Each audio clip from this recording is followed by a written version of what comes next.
Bonjour et bienvenue à notre méditation. Aujourd'hui, c'est le 2 mai. Nous continuons donc notre méditation dans ce magnifique livre et aujourd'hui, nous allons faire un grand voyage qui va du chapitre 12 au chapitre 14. Nous sommes en train de voir les différentes parties du livre d'Apocalypse.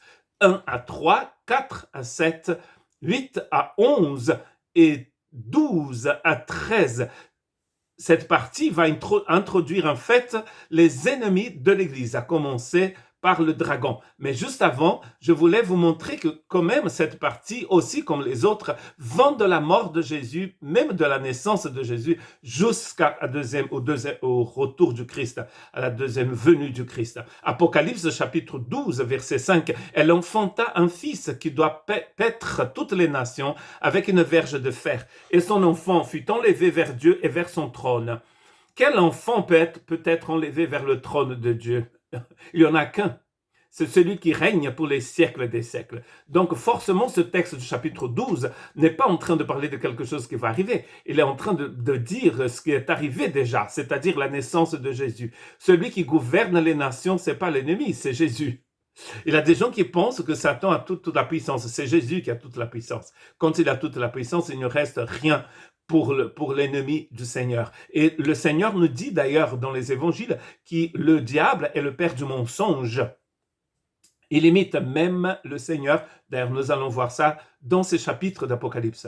Ensuite, nous allons voir, donc, voilà, il a un enfant, et cette partie s'appelle, enfin, on a appelé cette partie la femme et le dragon. Cette femme qui introduit dans le monde un enfant qui va être le gouverneur de l'univers et qui va être assis à la droite du Seigneur. Donc, de Dieu, le Père. Donc, on ne peut trouver qu'une personne ici. Ensuite, le dragon entre en scène dans le chapitre 12 et 13. Quand le dragon vit qu'il avait été précipité sur la terre, il poursuivit la femme qui avait enfanté le fils. Donc, la femme ici peut sûrement représenter tout un peuple. Parce que nous voyons déjà dans l'Apocalypse que les femmes représentent quelque chose. Babylone, c'est une femme assise sur une bête. L'Église est aussi une femme dans l'Apocalypse. Donc, nous pouvons parler du peuple de Dieu aussi. Hein?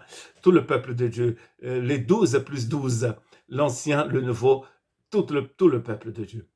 Ensuite, il y a deux ennemis qui vont rentrer en scène, introduits par le dragon. D'abord, il a une bête qui monte de la mer. Puis, je vais monter de la mer une bête qui avait 10 cornes et 7 têtes. Et sur ses cornes, 10 diadèmes. Et sur ses têtes, le nom des blasphèmes. Un nom sur ses têtes, des noms de blasphèmes. Donc, on voit bien que cette bête monte de la mer. La mer dans l'Apocalypse représente les nations. Cette bête limite le Seigneur parce qu'elle a les chiffres divins, le 10 et le 7. L'autre ennemi, c'est aussi une bête qui imite l'agneau, et c'est la bête qui monte de la terre, appelée aussi le faux prophète.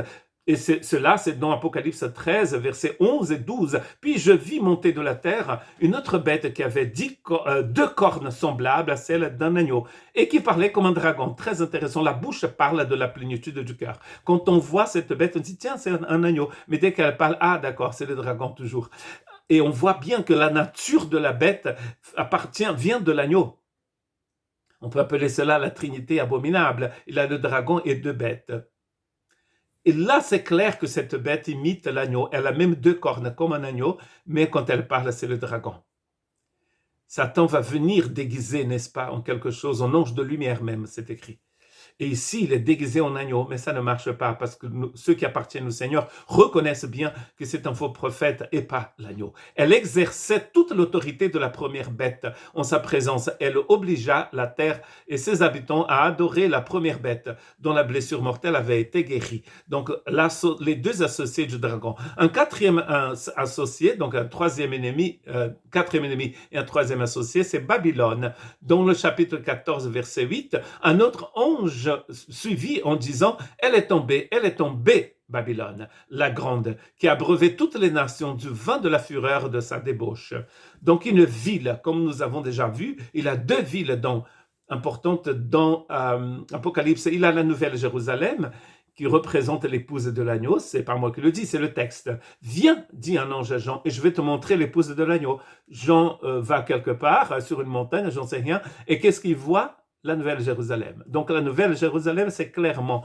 l'Église du Seigneur. Si la Nouvelle Jérusalem est l'Église du Seigneur, l'autre ville, l'autre femme, c'est le peuple qui n'appartient pas au Seigneur. C'est un système corrompu, c'est un système déchu, en fait, qui va être précipité dans les abîmes parce que c'est une associée du dragon.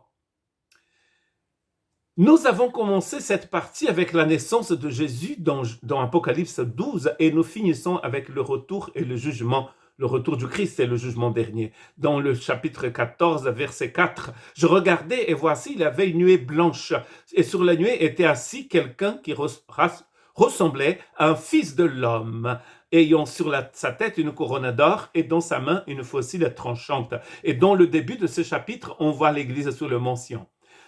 Alors, dans le chapitre 7, l'Église est devant le trône de l'agneau. Dans le chapitre 11, l'arche de l'alliance apparaît dans le ciel et il y a donc le jugement dernier. Ici encore, dans le chapitre 14, où l'Église se trouve sur le mention avec le Seigneur, il y a aussi le jugement. Donc, on arrive à la fin de la 4e partie du livre d'Apocalypse. Donc, il y a un dragon, 2 bêtes et Babylone.